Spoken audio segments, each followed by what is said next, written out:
Oi, meu nome é Maria do Socorro, eu tenho 60 anos e tô falando aqui de Arapiraca, no interior de Alagoas. Durante muito tempo eu vivi em silêncio. Fui esposa, mãe, dona de casa, vizinha, catequista, mas por trás de tudo isso tinha uma mulher sufocada, presa dentro de um casamento que me apagava um pouco a cada dia. Hoje, com um coração mais leve, eu decidi contar minha história aqui nesse canal. Não é fácil lembrar de certas coisas, mas se o que eu vivi puder ajudar outra mulher a sair de onde eu saí, já vai ter valido a pena. Se você chegou até aqui, eu te peço com todo carinho que se inscreva no canal, porque isso ajuda a espalhar histórias como a minha para mais pessoas. E se esse vídeo tocar seu coração, deixa um curtir, comenta, compartilha com alguém. Muita gente ainda vive o que eu vivi menos achando que é normal, que é culpa dela, que tem que aguentar,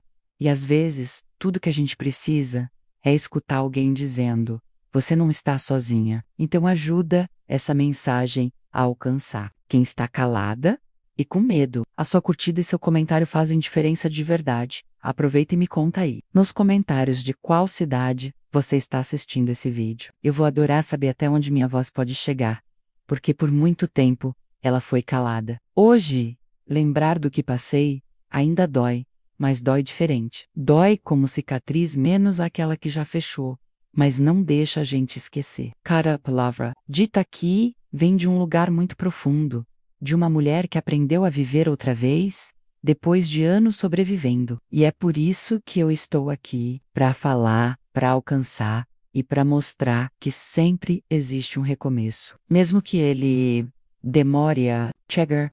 Quando ele gritou meu nome naquela manhã, eu já sabia como o dia ia terminar. O som da voz dele cortando o ar da casa era seco, ríspido, quase como um tapa invisível que batia antes mesmo dele aparecer. Socorro! Ele vociferou da cozinha, e meu corpo reagiu como sempre, paralisado por um segundo, depois acelerado como se a pressa pudesse me proteger. Eu larguei a vassoura e corri até lá, com o coração martelando no peito, como uma criança que teme o castigo sem nem saber o que fez. Era sempre assim. Não importava se eu tinha feito o café do jeito que ele gostava, passado a roupa certa, ou deixado a toalha no lugar. Sempre havia um motivo novo para ele se irritar. E hoje, aparentemente, era o açúcar. Ele levantou a caneca com as mãos trêmulas de raiva e jogou o conteúdo na pia com desprezo. Tá sem açúcar, Socorro. Até café você esqueceu como se faz agora? Yumi, encolhi, pedi desculpa. Disse que ia fazer outro. Ele bufou, virou as costas e foi sentar no sofá, como se o mundo devesse desculpas a ele por minha existência, atrapalhar o sossego dele, enquanto preparava outro café. Tentando controlar as mãos que tremiam, ouvi o som dos passos da Ana descendo. Ela tinha 12 anos na época, e mesmo pequena, já sabia interpretar o clima da casa, só pelo tom da voz do pai. Quando ela entrou na cozinha e me olhou, vi nos olhos dela uma coisa que me doeu mais que qualquer grito: vergonha. Não era raiva, não era medo, era vergonha. Ela não disse nada, apenas pegou uma fatia de pão e se encostou no balcão, mastigando em silêncio. Ele gritou da sala: essa menina vai ser igual a você. Inútil!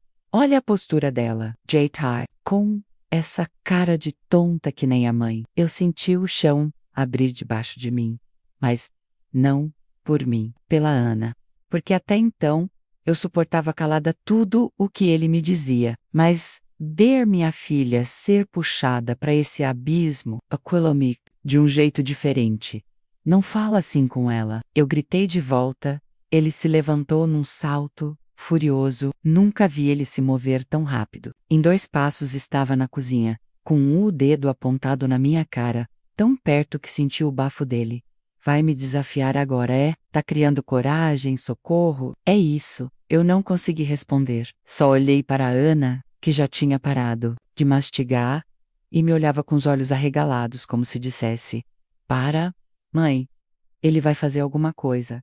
Mas ele não fez. Ele nunca batia. Ele usava outro tipo de arma. A palavra, o desprezo. A humilhação constante, silenciosa, lenta, como veneno que pinga todo dia, aos poucos, até secar a alma. Quando ele saiu da cozinha, batendo a porta com força, o som ecoou pela casa e foi como se tivesse esmigalhado. Meu peito. Ana me abraçou.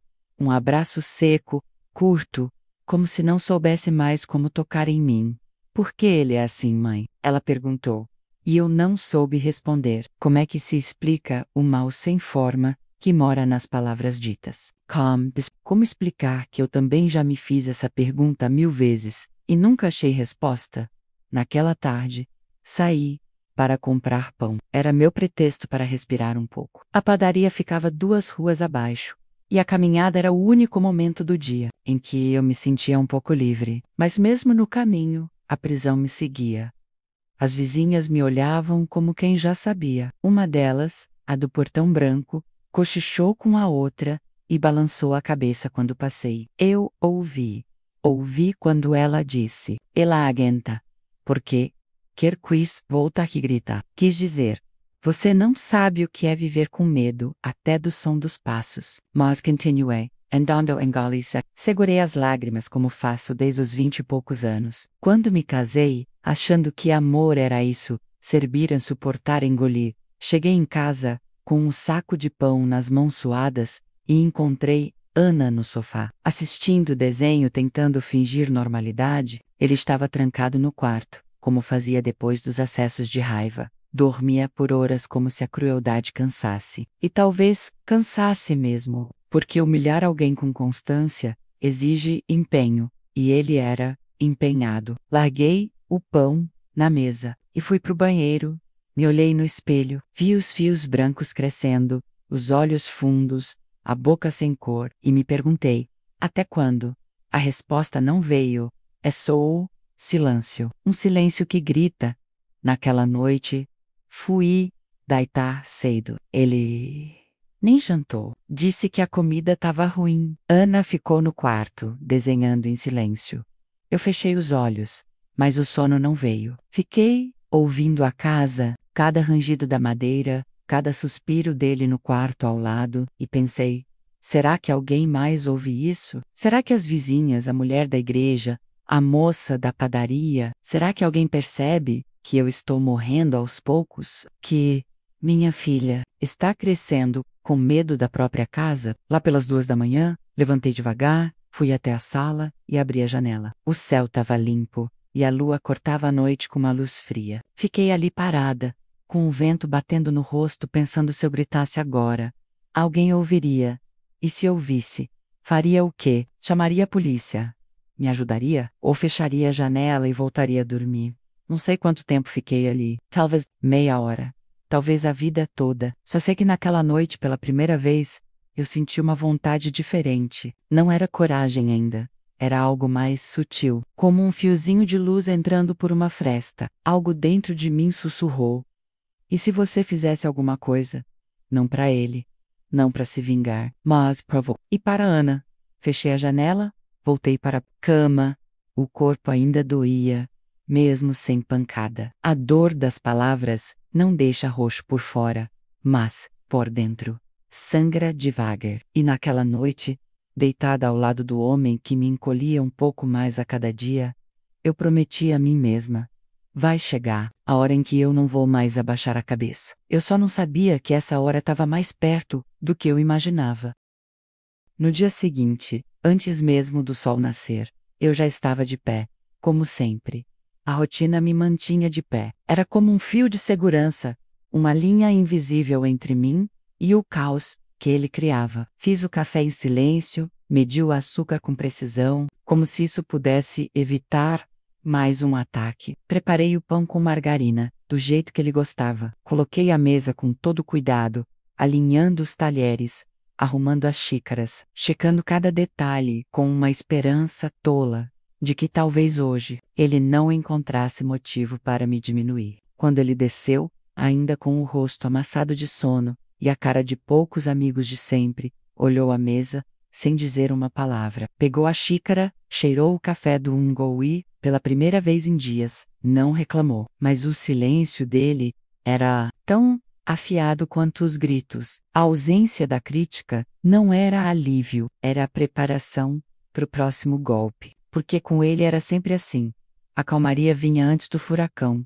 Ana apareceu logo depois, com os cabelos ainda bagunçados e um caderno nas mãos. Sentou-se na cadeira de sempre, ao meu lado, e começou a desenhar. Ela sempre gostou de desenhar. Era o único lugar onde parecia livre, onde as cores e formas não precisavam seguir a lógica dura da casa em que vivíamos. Eu olhava para ela e me perguntava como uma criança tão doce podia viver com tanto peso nas costas. Ele observou a filha por um tempo, em silêncio, e então soltou, com aquele tom de veneno disfarçado de conversa.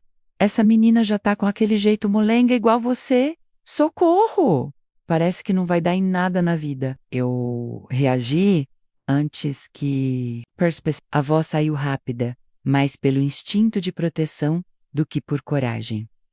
João, não fala assim com ela, por favor. Ela é só uma criança. Ele se virou devagar, os olhos pequenos se estreitando como se eu tivesse lhe cuspido no rosto. Só uma criança malcriada, preguiçosa, que vai virar uma inútil igual a mãe. Não é isso que você quer, Socorro. Na mediocridade, Ana largou o lápis. Os olhos dela, tão vivos e curiosos de antes, agora pareciam vazios, como se estivessem se apagando aos poucos. Ela se levantou, sem dizer nada, e subiu as escadas. Eu quis ir atrás, abraçá-la, pedir desculpas por não ter sido mais forte, por não tê-la protegido melhor, mas fiquei ali, presa. Ele ainda estava de pé, me encarando com aquele sorriso cínico no canto da boca. Você gosta quando ela te defende, né? Se sente importante. Mas deixa eu te lembrar, Socorro. Você só tem essa casa porque eu deixei. Você só tem comida na mesa porque eu trabalho. Sem mim, você é nada. Nada.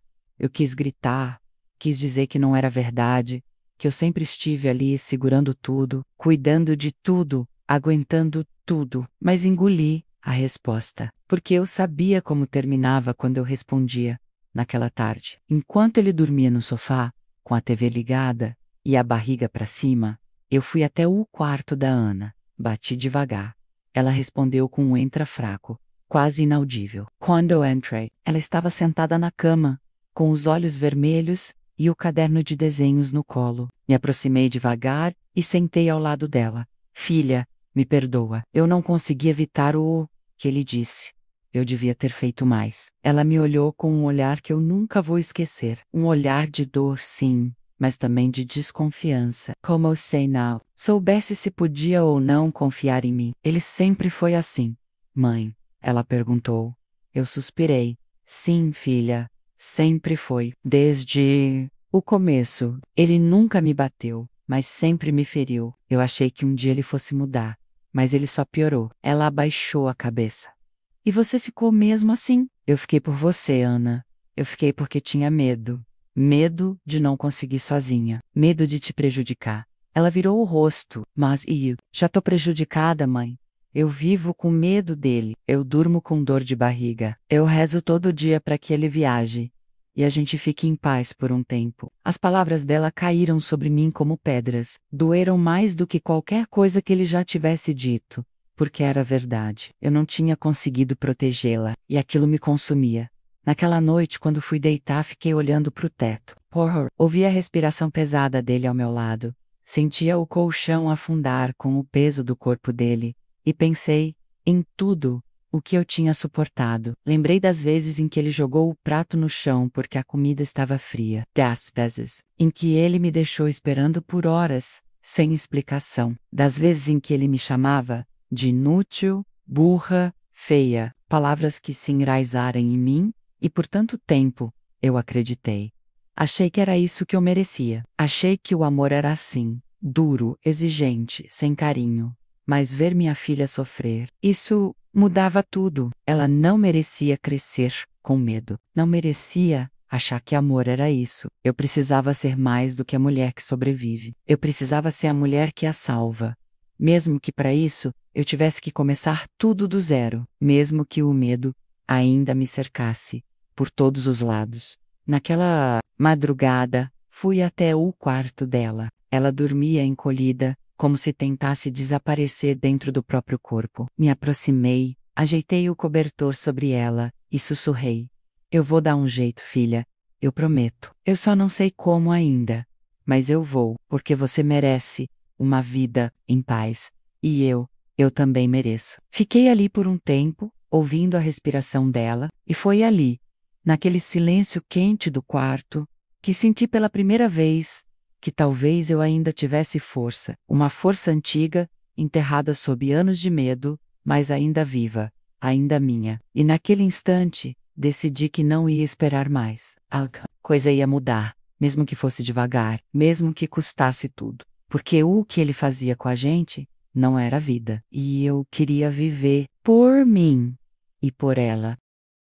Na manhã seguinte, os gritos começaram cedo. O som da voz dele, ecoando pelos cômodos da casa, era como o toque de um alarme, que a gente não consegue desligar. Ele implicou com o leite que Ana deixou fora da geladeira, com a toalha úmida sobre a cama, com o chinelo virado. Tudo era motivo, tudo era falha. A voz dele atravessava as paredes, e quando percebi, as janelas estavam abertas. O bairro todo podia ouvir. A casa da Dona Elda, do outro lado da rua, tinha as cortinas entreabertas. Vi um vulto se afastando rápido. Quando olhei, mais uma vez, o mundo via menos, mas não enxergava. Escutava menos, mas fingia que não era com ele. João gritava alto, e cada palavra vinha com veneno. Ele dizia que nós duas éramos o peso morto da vida dele, que ninguém ali prestava, que eu era uma mulher frustrada, e a filha, uma menina fraca. Eu mantinha os olhos baixos tentando proteger Ana da violência das palavras, mas sabia que ela estava ouvindo tudo do quarto. Era impossível não ouvir.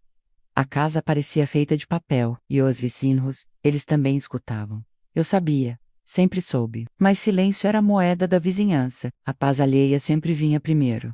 Mais tarde, quando fui até a padaria comprar algumas coisas pro almoço, senti os olhos sobre mim. Como sempre, fui andando com o passo curto, a cabeça baixa e o coração apertado. No caminho vi a dona do número 42, varrendo a calçada com mais entusiasmo que o necessário, como se quisesse parecer ocupada só para não ter que me cumprimentar. Ela me viu, hesitou, e depois murmurou um bom dia tão seco, que mais pareceu uma dispensa. Do outro lado da rua, duas vizinhas conversavam em voz baixa. Eu reconheci uma delas, a Marlene, que ia à mesma igreja que eu. Quando passei, as duas pararam de falar, por um segundo. Um daqueles silêncios que se erguem como parede. Eu já estava acostumada, mas naquele dia, doeu mais. Talvez porque agora eu tinha consciência do tamanho da ferida, talvez porque agora eu via minha filha sendo ferida junto. Continuei andando. E quando me afastei o suficiente,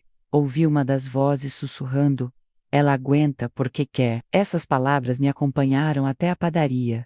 Se agarraram em mim como poeira, como mancha. Eu entrei no estabelecimento, tentando parecer normal, mas minhas mãos tremiam quando peguei o pacote de arroz. O dono da padaria, o seu Humberto, olhou para mim com aquele jeito de sempre, um pouco piedoso, um pouco indiferente. Não disse nada, apenas passou as compras, me deu o troco e desejou bom dia com um aceno mecânico. Eu saí dali, me sentindo invisível e ao mesmo tempo escancarada, como se todo mundo visse o que acontecia, mas escolhesse não se envolver.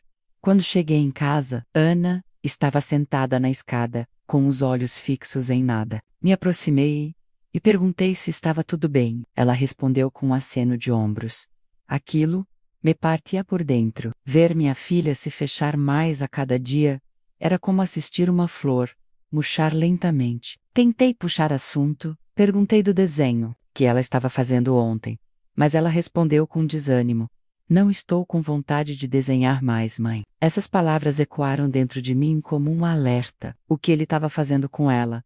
E além do medo, estava roubando dela a vontade de criar, de imaginar, de ser criança. E eu estava permitindo, mesmo sem querer, mesmo tentando protegê-la. Subi para o quarto me sentindo uma covarde. Entrei, fechei a porta e me sentei na beira da cama. Peguei o terço que ficava na gaveta e segurei com força, como se aquilo pudesse me conectar a uma força maior, uma coragem que eu ainda não tinha. Fiz uma oração, sem forma, sem palavras exatas, só um pensamento constante: me ajuda, meu Deus. Me ajuda a salvar minha filha. Me ajuda a sair daqui. No fim da tarde, João voltou a reclamar da comida. Como sempre, disse que o arroz estava empapado, que a carne estava dura, que eu não servia nem para cuidar de uma casa. Ana estava na mesa, e eu vi quando ela se encolheu ao ouvir. Ele apontou para ela e completou: olha para essa menina. Nem se dá ao trabalho de me cumprimentar. Tá aprendendo direitinho contigo? Socorro! A vergonha queimou no meu rosto. Mas eu segurei firme. Pela primeira vez, o encarei e respondi: se ela não fala com você, talvez seja porque você nunca falou com carinho com ela. Ele levantou a mão, não para bater, mas para enfatizar, como sempre fazia quando queria intimidar. Mas não bateu. Ele parou no ar, me olhando como se não acreditasse que eu tinha dito aquilo. O silêncio que veio depois foi pesado. Anne, assustada, mas também com um brilho novo no olhar, como se visse uma fagulha de alguém que ela não conhecia. Mais tarde, depois do jantar, sentei-me na varanda, coisa que não fazia muito tempo. A noite estava quente, e as luzes das casas vizinhas começavam a se apagar. Em uma das janelas, vi uma silhueta se mover. Alguém fechava as cortinas. Fiquei ali parada, sentindo o vento bater no rosto e pensando em tudo o que ouvimos e calamos. Em tudo o que as pessoas também ouvem menos e se calam. Eu sabia que ninguém ia bater a minha porta para me salvar, que os vizinhos iam continuar dizendo que não era da conta deles. Mas naquela noite, comecei a entender que se alguém ia escutar, teria que ser de um jeito que não pudesse mais ser ignorado. Eu só não sabia como, ainda, mas alguma coisa dentro de mim começava a se mover. Algo pequeno, silencioso, um fio de voz que ainda era meu. E talvez, só talvez, eu tivesse encontrado o primeiro passo. Porque se até as paredes escutavam, talvez fosse hora de fazer o mundo ouvir também. Naquela manhã, depois de mais uma noite em que eu dormi com o corpo tenso e o coração acelerado, acordei antes do sol. A casa ainda estava mergulhada num silêncio espesso, daquele que parece conter os ecos do dia anterior. E eu me levantei devagar, sem fazer barulho, como se cada passo pudesse acordar um monstro adormecido. Passei pelo quarto da Ana, olhei pela fresta da porta e a vi encolhida sob o cobertor, dormindo num canto da cama, como quem se protege até dos próprios sonhos. Aquilo me apertou o peito. Fui até a cozinha e comecei a preparar o café da manhã, com a familiaridade de quem repete a mesma cena há décadas. Peguei o coador, medi o pó, fervi a água. Enquanto o aroma do café se espalhava pela casa, senti um aperto diferente no estômago, um nó. Era como se o corpo soubesse, antes da mente, que aquele dia não seria como os outros. Havia algo diferente no ar, uma inquietação dentro de mim que não era medo. Era cansaço, mas um cansaço que empurrava, que exigia reação. Depois do café pronto, sentei-me por um instante à mesa, observando o vapor subir da xícara. Eu sempre fui mulher de silêncios. Aguentei calada quase tudo na vida. Aprendi cedo que falar não adiantava, que reclamar só piorava, que o grito dele era mais alto que qualquer tentativa minha de defesa. Mas naquele dia, havia algo novo pulsando dentro de mim, como se uma parte esquecida estivesse voltando a respirar. E foi nesse estado de espírito, entre o medo e a vontade do fazer algo, que me ocorreu uma ideia. Não foi planejado, não foi uma inspiração mágica. Foi um impulso, uma fagulha de desespero, que virou decisão. Eu peguei o celular da Ana, que estava carregando sobre o sofá, abri o gravador de voz e comecei a explorar as configurações. Meus dedos tremiam e o coração batia forte. Fiz alguns testes rápidos, gravando minha própria voz, baixinha, escondida atrás da porta. Reproduzi e me assustei com a nitidez. Aquilo podia funcionar, aquilo podia ser minha chance de mostrar ao mundo o que acontecia dentro daquelas paredes. Guardei o celular no bolso do avental e fui cuidar do resto da manhã como se nada estivesse acontecendo. João acordou como sempre de mau humor, reclamando do tempo, do cheiro da comida, da toalha molhada no banheiro. Enquanto ele falava, minha mente estava em outro lugar. Eu respondia com acenos de cabeça, com palavras medidas, só esperando o momento certo. E ele, como sempre, começou a provocar. Disse que eu não prestava, que só sabia reclamar da vida, que estava ficando velha e feia. Eu ouvi tudo em silêncio. E quando ele virou as costas, fui até a cozinha e escondi o celular embaixo da fruteira, com o microfone voltado para a sala. Ativei a gravação com as mãos suadas e voltei para o cômodo mantendo a calma. Era como se cada gesto meu fosse ensaiado. Mas não era. Era sobrevivência. Quando Ana desceu as escadas e ele a viu, tudo piorou. João apontou o dedo na cara dela e começou a dizer que ela ia ser uma igual à mãe, que nenhuma das duas prestava, que a gente devia agradecer por ele ainda estar ali, sustentando tudo. Ana, coitada, não teve nem tempo de reagir. Ficou paralisada, com os olhos arregalados e a respiração curta. Eu avancei, me coloquei na frente dela e gritei: "Basta, João, chega!" Ele congelou por um segundo, depois deu um passo em minha direção, o rosto vermelho de raiva. "Você tá gritando comigo agora, socorro? Vai fazer o quê? Me denunciar? Acha que alguém vai acreditar em você?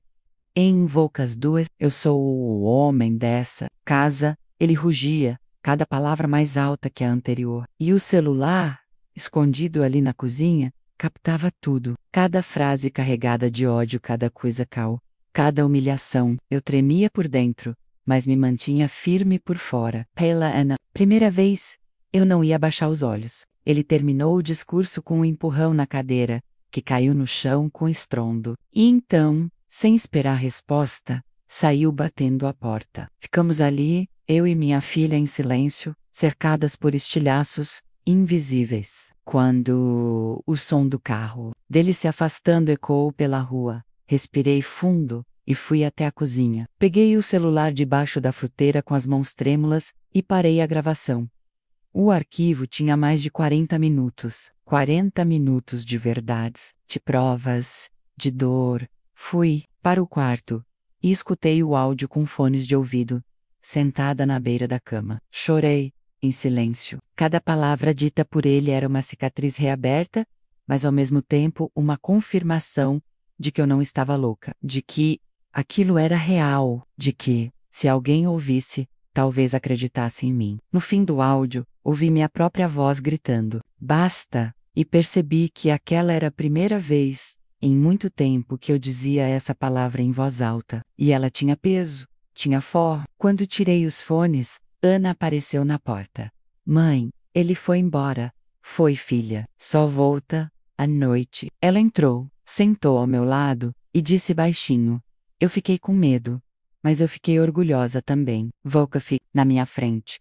Eu sorri com tristeza. Ela encostou a cabeça no meu ombro e ficou ali quietinha. Eu a abracei e pensei: é por isso que eu vou lutar. Por ela, por mim, porque a gente merece mais do que viver assim.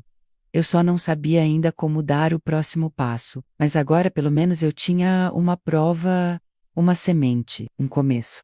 E isso já era muito mais do que eu jamais havia tido.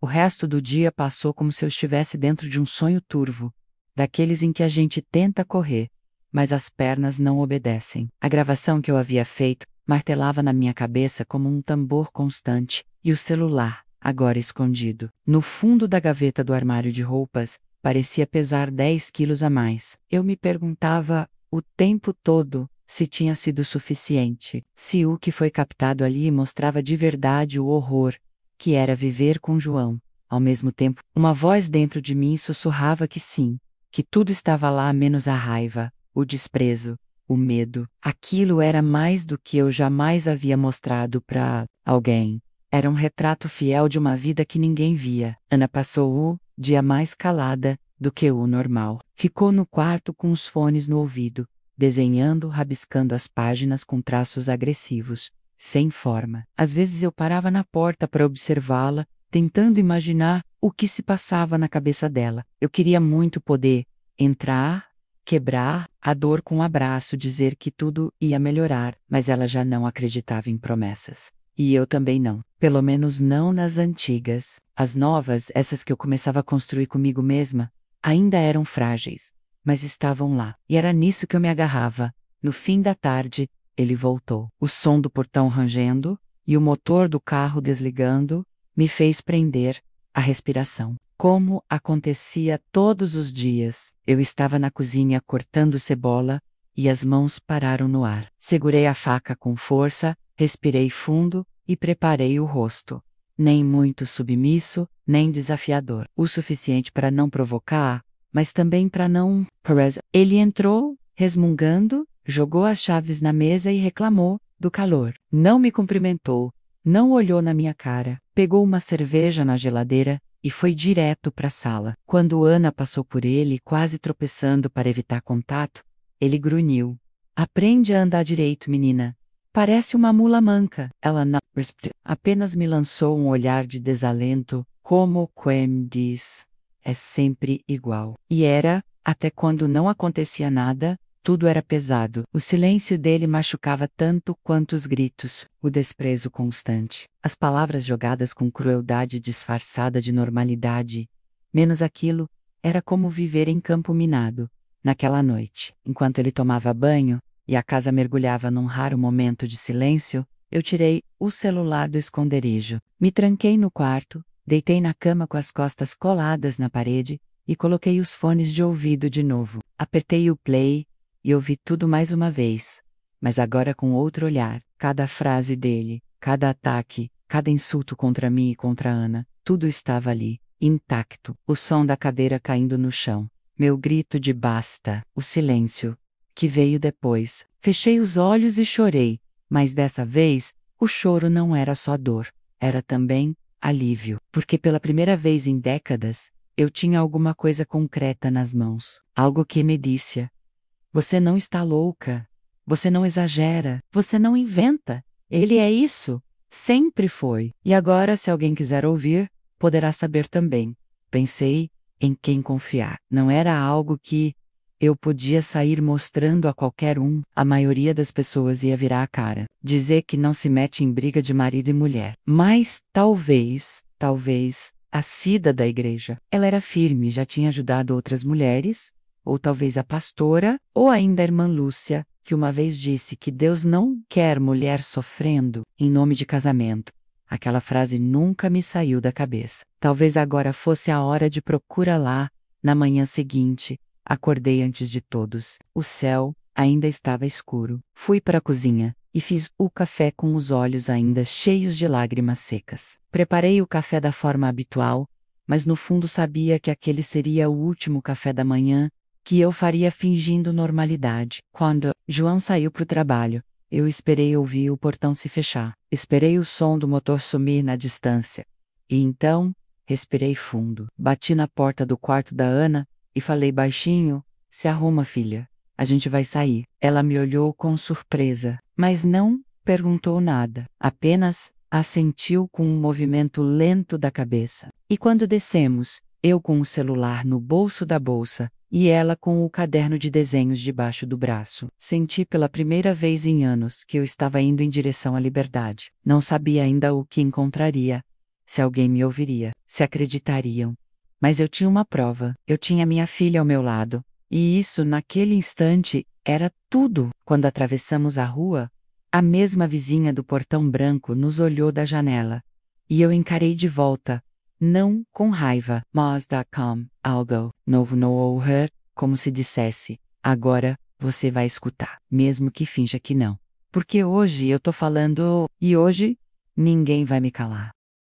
A gente caminhava lado a lado, eu e Ana, como duas sobreviventes num campo de batalha que só nós conhecíamos. A manhã estava nublada, o céu cinzento parecia combinar com o que eu carregava dentro do peito, mas também havia um vento fresco, que soprava no rosto, como se dissesse que algo novo se aproximava. Eu não sabia exatamente para onde estava indo, até chegar à calçada da igreja. Aquela construção simples, de paredes brancas e janelas azuis que, por tantos anos, eu entrei carregando dor, sem conseguir colocar em palavras. Mas, agora, pela primeira vez, eu ia atravessar aquelas portas com algo mais do que pedidos silenciosos. Eu ia entrar com uma verdade viva nas mãos. Uma prova. Uma voz que ninguém poderia calar. Quando entramos, o ambiente ainda estava vazio. No altar, uma senhora ajeitava flores. E ao ver ela, meu coração acelerou. Era a irmã Lúcia. Me aproximei, devagar, com Ana um pouco atrás, segurando firme meu braço. Ela nos olhou e sorriu com gentileza. Mas assim que viu meu rosto, sua expressão mudou. Veio até nós, limpando as mãos no avental, e disse num tom baixo: "Está tudo bem, irmã Socorro?" Eu quis dizer que sim, como sempre fiz. Por hábito, por medo, por vergonha, mas dessa vez, não. Dessa vez, minhas palavras vieram como um rio que rompe a represa. Eu tenho uma coisa para mostrar. Por favor, irmã, me escute, mas me escute até o fim. Ela assentiu, e eu tirei o celular da bolsa com as mãos tremendo. Não precisava de apresentação.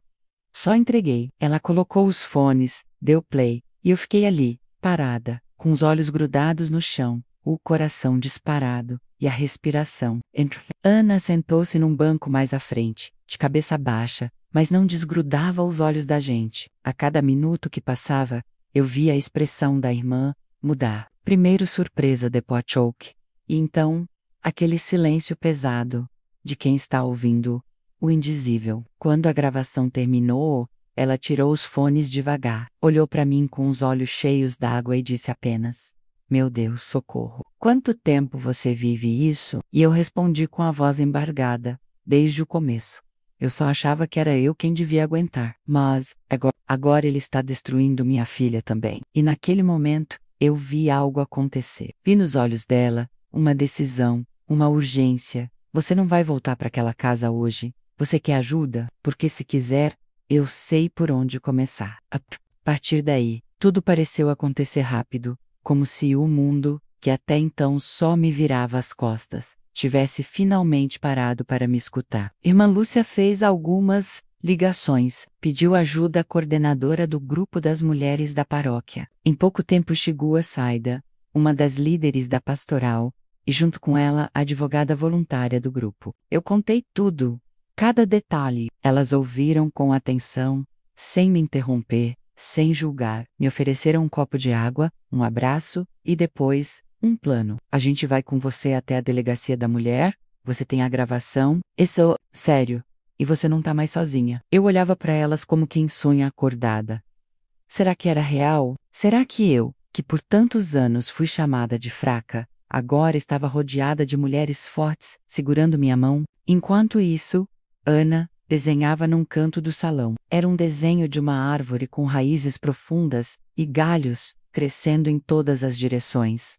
Eu me aproximei e perguntei: "O que é isso, filha?" E ela respondeu: "É a gente, mãe. A gente tem raiz. A gente aguenta. Mas agora, a gente vai crescer para fora." Eu chorei ali mesmo, sentada ao lado dela, porque percebi que algo já estava mudando dentro dela também. Pela primeira vez em muito tempo, ela se via como parte de algo que podia florescer, e isso era tudo para mim. Pouco depois, entramos todas no carro da Cida e fomos à delegacia. No caminho, eu mantinha o celular no colo como se fosse um tesouro. Pela primeira vez, aquele pequeno aparelho era mais do que uma ferramenta. Menos era minha defesa, minha testemunha. Quando chegamos, fui atendida por uma policial de olhar firme, mas humano. Mostrei a gravação, ela ouviu tudo e ao final disse: "Você fez o certo, dona Socorro. Isso é abuso psicológico, sim. Isso é violência doméstica, sim. E a senhora tem o direito de proteção." Eu chorei outra vez, não por medo, mas por alívio. Assinei os papéis, dei depoimento, e quando saí já havia uma medida protetiva em andamento. João teria que ser notificado, teria que se afastar. E eu, pela primeira vez, não voltaria para casa temendo sua reação. Aquela noite dormimos na casa da Cida, ela nos recebeu com carinho, fez sopa quente, arrumou 2 colchões no quarto de hóspedes e nos deixou em paz. Deitei, com Ana, ao meu lado, e quando apaguei a luz, ela me perguntou baixinho: E se ele voltar, mãe? Eu respirei fundo, abracei sua cabeça e respondi: agora a gente tem quem nos escute, filha. Agora não estamos mais sozinhas. Ela se aninhou em mim e sussurrou: obrigada por lutar por nós. Fechei os olhos e deixei as lágrimas escorrerem em silêncio, porque naquela noite, mesmo longe da minha própria cama, dormi como uma paz que eu não conhecia há anos. Uma paz feita de coragem, uma paz feita de vozes que, enfim, começaram a ser ouvidas. Na manhã seguinte, acordei com a luz entrando pelas frestas da janela e, por um breve instante, não reconheci o teto acima da minha cabeça. Foi como se meu corpo, ainda acostumado ao peso da rotina sufocante, não conseguisse entender aquele silêncio. Não havia o som do rádio alto, nem o barulho das chaves jogadas na mesa, nem o caminhar impaciente de João pela casa. Era um silêncio limpo, leve, um silêncio de ausência a menos, e pela primeira vez, isso me deu paz. Levanti devagar, tentando não acordar Ana, que dormia profundamente ao meu lado. Ela tinha o rosto sereno, sem o vinco de tensão que costumava carregar mesmo dormindo. Observei sua respiração calma e me dei conta de que fazia muito tempo que eu não a via assim. O rosto da minha filha, Lever do Medo, era uma imagem que eu queria guardar. Quis tocar o cabelo dela, mas parei no meio do gesto, como se ainda pedisse permissão para exercer meu papel de mãe em paz. Fui até o banheiro, lavei o rosto com água fria e encarei o espelho. A mulher que me olhava de volta ainda carregava marcas, olheiras profundas, olhos cansados, mas havia algo novo ali também, uma firmeza no olhar. E eu estava de pé. E mais do que isso, eu havia começado a lutar. Enquanto tomávamos café na casa da Cida, sentadas à mesa simples de toalha florida, meu celular vibrou. Era uma notificação de mensagem. Quando abri, vi o nome da minha filha mais velha, Mariana, que morava em outra cidade e com quem eu quase não falava há anos. Mãe, recebi o áudio que você mandou para tia Lúcia. Eu ouvi tudo. Tô indo aí. Me espera. Meu coração acelerou, Mariana. Ela que tinha saído de casa ainda jovem, depois de anos batendo de frente com João. Ela que prometeu nunca mais voltar. Por muito tempo eu a culpei por ter nos deixado, sem perceber que ela só fugia da mesma dor que agora me engolia. Tentei escrever de volta, mas as mãos tremiam. Respirei fundo e digitei: vem, filha, a gente precisa de você. Quando Ana leu a mensagem, ficou em silêncio por um tempo, e depois perguntou: você acha que ela está com raiva da gente? Eu respondi com sinceridade: talvez, mas acho que agora ela entende. E ali naqueles poucos segundos senti que uma ponte quebrada há anos começava a ser reconstruída. 2 horas depois, Mariana chegou. Assim que a vi descer do carro, meu peito apertou de um jeito que eu não sabia nomear. Ela estava diferente, mais madura, mais segura. Tinha nos olhos a mesma força que eu nunca soube cultivar em mim. Quando ela me viu, ficou parada por um instante e então correu. Me abraçou com força, como se todos os anos de distância fossem varridos naquele gesto. Eu chorei sem conseguir conter, e ela sussurrou no meu ouvido: desculpa ter ido embora. Eu só não aguentava mais ver você sofrendo. Eu a apertei mais forte e respondi: eu sei, e agora eu tô tentando sair também. Quando se afastou, ela olhou para Ana e com a voz embargada disse: você cresceu tanto, e eu não estava aqui. Ana se aproximou devagar, meio tímida, mas então se jogou no colo da irmã. As duas choraram juntas, e eu fiquei ali, parada, observando as duas partes da minha alma finalmente se reencontrando. Era como se, apesar de tudo, ainda houvesse tempo, ainda houvesse chance de costurar os pedaços que a dor tinha rasgado.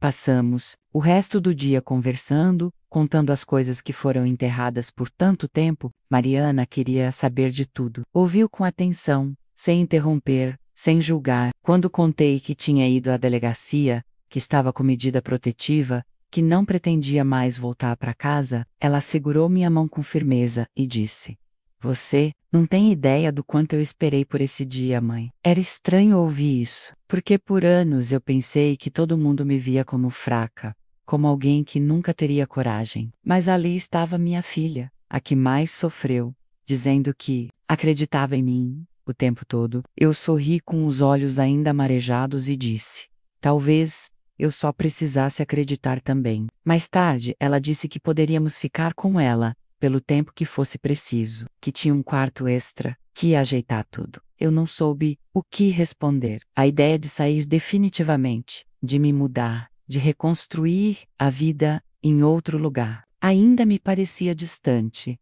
Mas agora, não era impossível. Era só nova. Naquela noite, dormimos todas no mesmo quarto. Eu, Ana e Mariana, as três deitadas lado a lado, rindo baixinho de lembranças antigas, de histórias que doíam e agora começavam a cicatrizar. Foi uma noite diferente de tudo que já vivi. Pela primeira vez, havia amor e alívio dividindo o mesmo espaço. Quando as luzes se apagaram, Ana segurou minha mão e disse: Mãe, hoje eu estou com menos medo. Eu apertei a mão dela e respondi: Hoje eu também. Mariana virou para o lado e murmurou: Vai dar certo. A gente vai fazer dar certo. E naquele escuro silencioso, onde antes morava angústia, nasceu algo novo: esperança. Não era mais um sonho vago, era uma certeza pequena, mas real. E pela primeira vez em décadas, adormeci acreditando que o pior talvez já tivesse passado. E que o amor,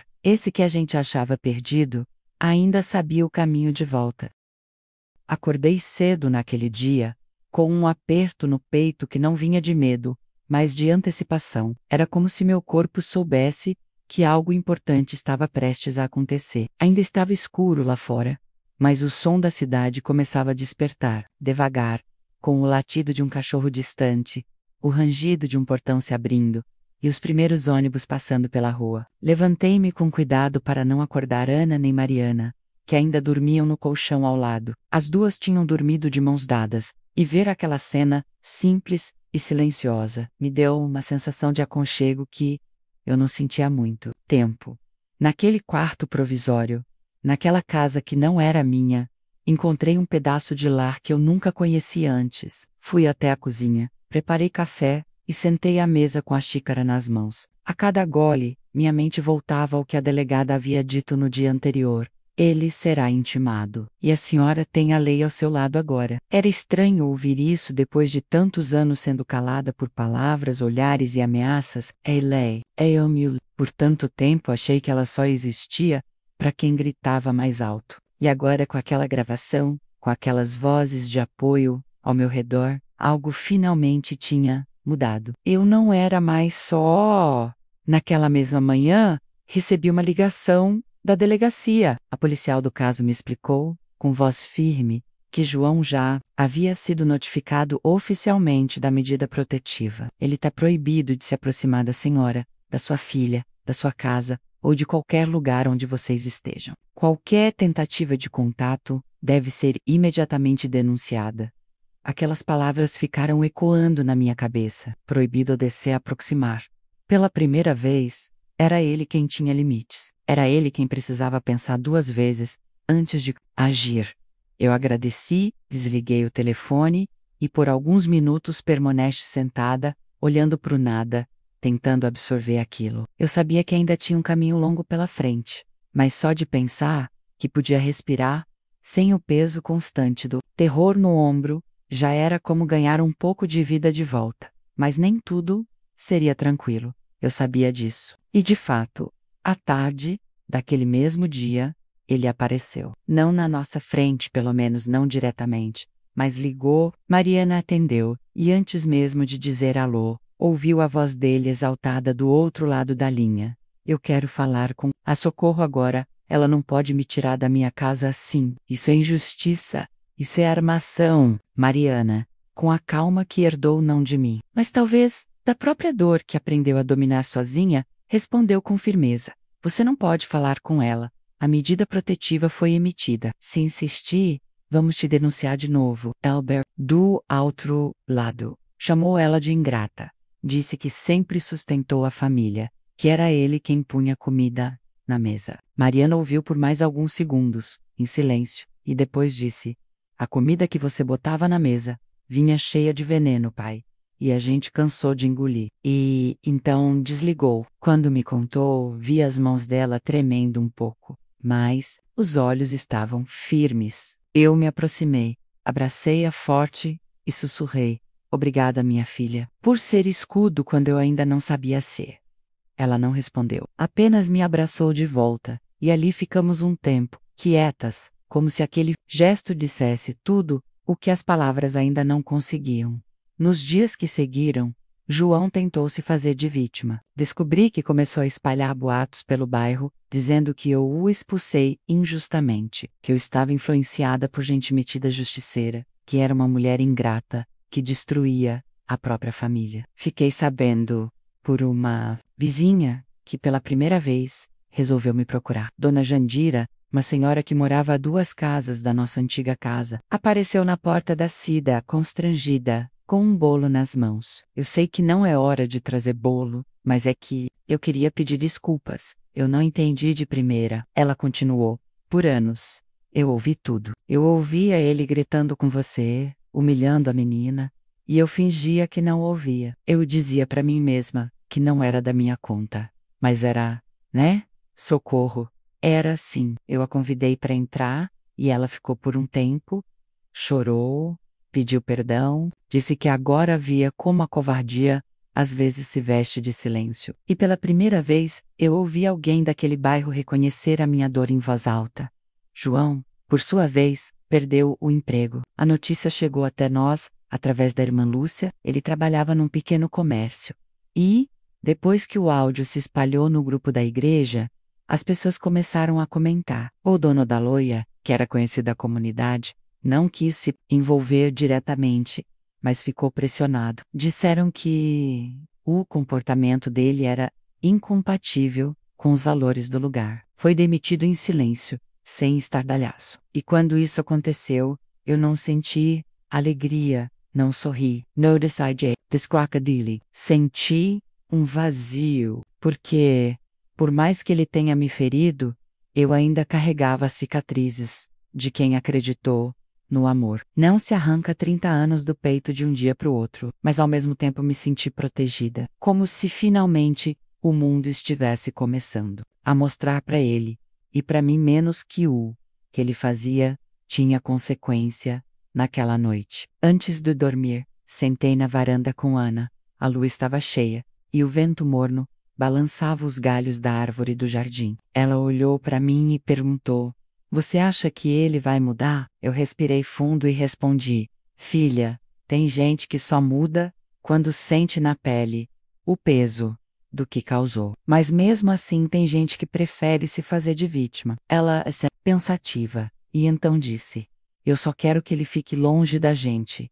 Eu a abracei e disse: e agora ele vai ficar. Porque agora, filha, a gente tem voz. E ninguém mais cala. E naquele silêncio entre nós pela primeira vez, havia segurança, havia verdade. E havia começo. Foi Mariana quem teve a ideia. Estávamos sentadas no sofá da casa dela, num fim de tarde tranquilo, com Ana desenhando ao lado, e a luz do sol entrando pelas janelas como se lavasse os cantos da sala e da alma. Eu estava contando para ela como, mesmo com tudo que já tínhamos feito, ainda me senti engasgada, como se tivesse algo entalado na garganta, que ainda não saiu. É como se tudo o que eu vivi tivesse ficado preso dentro de mim, filha. E mesmo agora, com a medida protetiva, com ele longe, com a gente segura, eu ainda sinto esse peso aqui, no peito. Ela me olhou com doçura, e depois de um tempo em silêncio disse: mãe, e se você contasse sua história? Não é para quem já conhece, mas para outras mulheres, para quem ainda está presa nesse lugar que você saiu. Tem tanta gente sofrendo, calada, e você pode ser a voz que elas ainda não têm. No começo, eu me encolhe diante da ideia, me expor, falar para estranhos, mostrar o que escondi por tantos anos, mas Mariana segurou minha mão com firmeza e disse: você não precisa mostrar o rosto, mas se você falar com o coração, muita gente vai te ouvir e, quem sabe, fazer o mesmo caminho. Naquela noite pensei muito sobre isso. Caminhei pela casa em silêncio, observando os quadros na parede, as plantas que Mariana cuidava com tanto carinho, os detalhes que mostravam que aquele lugar era feito de cuidado. Tudo o que eu nunca tive. Lembrei de cada vez que fui silenciada, de cada noite em que chorei escondida no banheiro, das vezes que ouvi minha filha ser diminuída, como se fosse normal. Lembrei do som da cadeira caindo, do estalo da mão dele batendo na mesa, das palavras, afiadas como faca. Lembrei da solidão. E então, pela primeira vez pensei, talvez eu não deva guardar isso só para mim. Talvez, se eu contar, outras mulheres vão entender que não estão loucas, que não estão sozinhas, que o silêncio não é um abrigo, é uma prisão. Voltei para o quarto, deitei entre minhas duas filhas e fiquei ali por um tempo, ouvindo a respiração delas, sentindo o calor da presença, até adormecer com o coração mais leve. No dia seguinte, Mariana montou tudo. Gravamos no celular mesmo, com o vídeo desfocado e a câmera voltada apenas para minhas mãos, que descansavam sobre o colo. Ela me perguntou se eu queria um roteiro, mas eu disse que não, que ia falar do jeito que sempre falei, com verdade. Sentamos no quarto Fétimos a Porto, desligamos o som da casa e começamos. O vídeo começou com minha voz baixa, ainda tremida. Meu nome é Socorro, tenho 60 anos. E durante mais de 30, vivi um casamento que parecia normal aos olhos dos outros, mas que me matava por dentro um pouco a cada dia. Fui contando tudo, as primeiras ofensas disfarçadas de brincadeira, os olhares que diminuíam os comentários, que me faziam sentir burra, feia, inútil. Falei sobre as noites em que dormia virada para o lado oposto, com medo do toque dele, sobre os dias em que precisei inventar sorrisos para o mundo, porque dentro do casa, eu só existia como sombra. Cantei do dia da gravação, de como meu corpo tremia enquanto escondia o celular, de como minha filha me olhava, pedindo socorro com os olhos. Falei da igreja, das mulheres que me ouviram, do momento em que fui, finalmente, acreditada. E terminei dizendo: se você está ouvindo isso agora e sente que vive algo parecido, saiba, não é normal. Não é amor. E não é tarde para sair. Você não está sozinha. Eu saí. E você também pode. Quando eu terminei, havia um silêncio espesso no quarto. Mariana desligou a gravação, com os olhos marejados. Ana entrou pouco depois, e nós três ficamos abraçadas ali, sem dizer nada, mas com o coração cheio. Mariana editou o vídeo, colocou uma música suave ao fundo, e subiu para um canal anônimo que ela criou. Só vou divulgar nos grupos certos, mãe. Entre mulheres em páginas de apoio, deixa esse vídeo encontrar quem precisa, e assim ela fez. Nos primeiros dias, não houve muita repercussão, mas na segunda semana, as visualizações começaram a subir 200.000, 10.000, e de repente, eu comecei a receber mensagens, menos, muitas, algumas longas outskirts, mas todas com uma coisa em comum: dor e esperança. Eu também sou você, Socorro. Eu vivi isso por 20 anos, e achei que era culpa minha. Obrigado por falar. Você falou por mim. Cada mensagem era como um pedaço do meu passado, sendo ressignificado. Como se aquela voz que foi calada por tanto tempo agora, ecoasse por outras bocas, por outros corações. Um dia recebi um comentário que nunca vou esquecer. Tenho 73 anos. E só agora, ouvindo você, percebi que ainda posso sair. Obrigada. Li aquilo e chorei como se fosse minha própria mãe me escrevendo do céu, dizendo que ainda havia tempo, ainda havia luz. Vídeo passou de 1 milhão de visualizações em menos de um mês.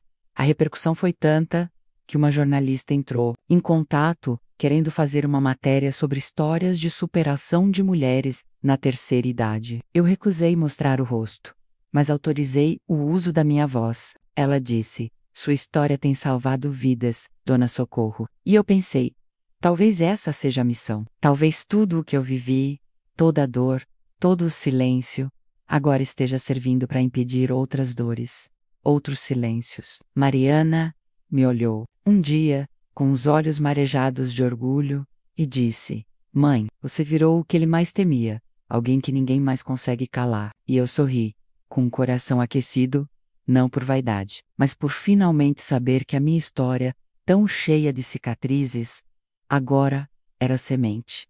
Semente de coragem, de verdade, de libertação. Eu tinha encontrado minha voz, e com ela, acendi a voz de tantas outras. Hoje faz quase um ano desde o dia em que gravei aquele áudio escondida, com as mãos tremendo e o coração descompassado, sem imaginar que aquilo marcaria o começo da minha liberdade. Parece que foi ontem, e ao mesmo tempo parece outra vida. Muita coisa mudou desde então. A casa em que eu vivia com João está lá, com suas paredes velhas e lembranças sufocantes, mas agora pertence apenas ao passado. Eu e minhas filhas nos mudamos para uma casa pequena, de alvenaria simples, mas cheia de janelas, luz e plantas. Mariana nos ajudou a encontrar o lugar. Tem 2 quartos, uma sala que pega sol pela manhã e um quintal, que aos poucos fui transformando num pequeno jardim. Comecei com umas mudas de alecrim e lavanda que ganhei da vizinha, depois vieram as flores, os girassóis que Ana quis plantar e que, como ela, cresceram fortes e virados para a luz. Toda vez que olho aquele quintal, vejo, mais do que terra e sementes, vejo um símbolo do que conseguimos reconstruir com coragem, paciência e amor. Aos poucos, aprendi a viver sem medo. No começo, foi difícil. Meu corpo ainda se encolhia ao menor barulho, minha voz ainda saía trêmula quando precisava me posicionar. Mas com o tempo, essas sombras foram perdendo força. Aprendi a falar, não com raiva, mas com firmeza. Aprendi a dizer não, sem pedir desculpas, e sim, sem carregar culpa. Comecei a participar do grupo de apoio da igreja como voluntária. Agora, sou eu quem acolhe outras mulheres. Ouço suas histórias com respeito, abraço suas dores. Compartilho a minha, quando percebo que pode ser ponte. Uma delas me disse, outro dia, eu achei que era só eu, mas ouvindo você, e me vá inteira. E eu respondi com o que aprendi na pele. O silêncio é o que nos prende. A palavra é o que nos liberta. Ana também mudou. Voltou a desenhar com mais frequência, seus traços estão mais leves, mais vivos. Ela já não abaixa os olhos quando alguém fala mais alto. Outro dia, me mostrou um desenho de 3 mulheres caminhando por uma estrada florida. Perguntei o que era, e ela respondeu: é a gente, mãe.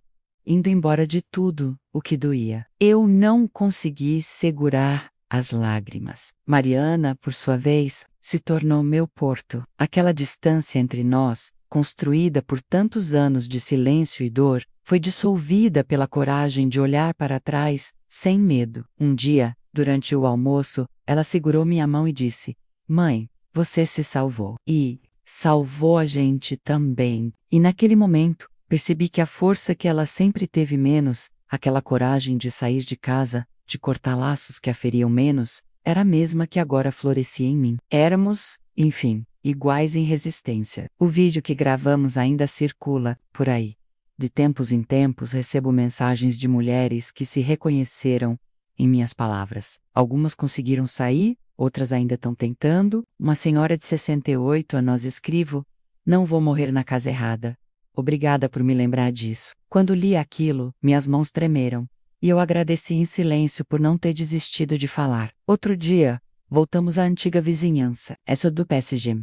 Porque Mariana precisava resolver algo num cartório. Quando passamos pela rua onde morei tantos anos, senti um aperto no peito. As casas estavam lá iguais, os portões, as cortinas, as mesmas vozes ao longe, mas algo em mim havia mudado de forma tão profunda que aquele lugar já não me feria mais.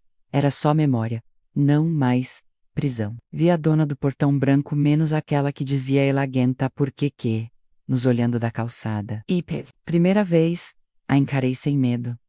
Ela desviou o olhar, talvez por vergonha, talvez por não saber lidar com uma mulher que agora caminha ereta, não sei. Só sei que, ali, naquele breve segundo, senti que fechei um ciclo. Agora, aos domingos, costumo acordar cedo, regar as plantas e escrever num caderninho que Mariana me deu. Ela chamou do Diário da Liberdade. No começo achei que não saberia o que escrever, mas hoje ele já tem páginas e mais páginas cheias de lembranças, reflexões e, principalmente, gratidão. Gratidão por ter saído, ouvida, por ter me reconhecido. Num desses dias, sentei no quintal, com o sol batendo no rosto, e escrevi: o que ele mais tentou apagar em mim foi exatamente o que hoje me sustenta. Minha voz, E é essa voz que agora me guia. Não falo mais baixo por medo de incomodar. Falo com respeito, mas com presença. Aprendi que minha existência não deve ser escondida, e que paz não é silêncio forçado, mas espaço onde se pode ser inteira. Instalamos uma plaquinha na entrada do jardim. Mariana mandou fazer com uma artista local, e no dia em que chegou, fizemos quase uma cerimônia para colocá-la. Estava escrito aqui: mora o recomeço. Toda vez que chego em casa e leio aquela frase, meu coração se aquece. Porque é verdade, aqui, onde hoje tem girassóis, onde se ouvem risos, onde a noite não é mais ameaça, mora uma mulher que renasceu. E se hoje eu posso dizer tudo isso com a cabeça erguida, é porque aprendi a duras penas que não importa o tempo que a gente levou para sair, o que importa é ter encontrado a porta, e mais do que isso, ter tido coragem de atravessar. Eu me chamo Socorro, e hoje finalmente fui salva por mim mesma.